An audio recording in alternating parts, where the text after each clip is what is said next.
শ্রীমতী রাধারানী দুই অক্ষরজাত একটি নাম, শ্যাম।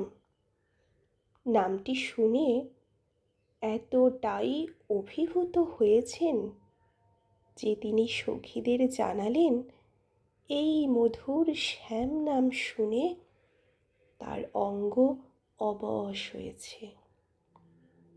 সই কে বা শুনাইল শ্যাম নাম, কানের ভিতর দিয়া মরমে বসিল গো, আকুল করিল মোর প্রাণ।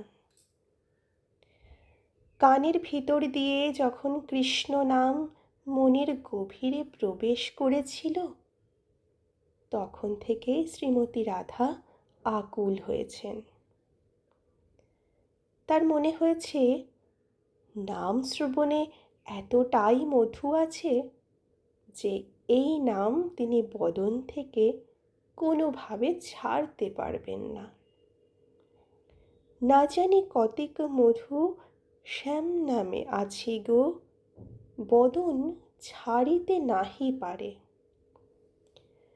নাম জপ করতে করতে তার অঙ্গ অবশ হয়েছে, তবু তিনি নামের মাধুর্য ত্যাগ করতে পারলেন না।